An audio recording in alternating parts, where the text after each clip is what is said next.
Brought to you by NBC bearing, भारताची पहिली bearing उत्पादक।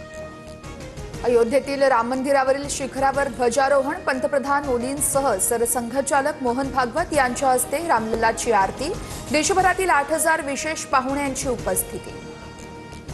राम मंदिरावरील राष्ट्रध्वज धर्मध्वज सत्यमेव जयतेचा उद्घोष करेल।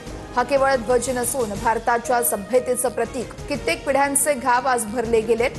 ध्वजारोहणावेळेस पंतप्रधान मोदींची प्रतिक्रिया।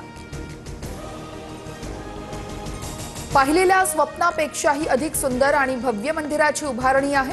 अशोक सिंघल यांच्या लढ्याला खऱ्या अर्थाने यश। राम मंदिराच्या ध्वजारोहण सोहळ्यामध्ये मोहन भागवत यांचं भाष्य। स्थानिक स्वराज्य संस्थांच्या निवडणुकांवर सुप्रीम कोर्ट शुक्रवारी अंतरिम आदेश देणार। बांधी आयोग घटनापीठाच्या निर्णयापुढे न जाण्याच्या निवडणूक आयोगाला सूचना।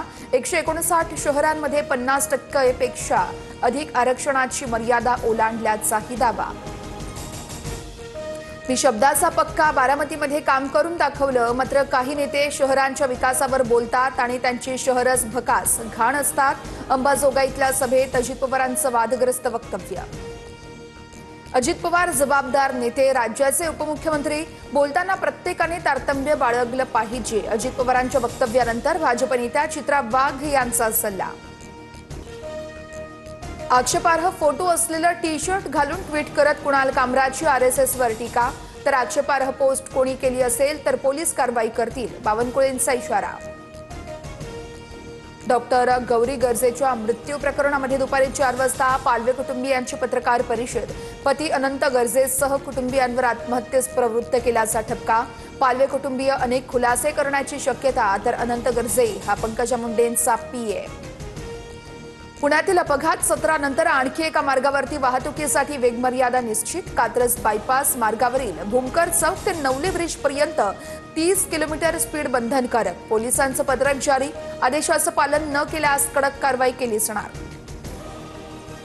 मुंबई आणि बॉम्बेबाबत मंत्र्यांच्या वक्तव्यामुळे वादाची शक्यता। IIT नावातील बॉम्बे तसेच ठेवलं, मुंबई केलं नाही हे चांगलं झालं। केंद्रीय विज्ञान तंत्रज्ञान मंत्री जितेंद्र सिंह यांचं विधान।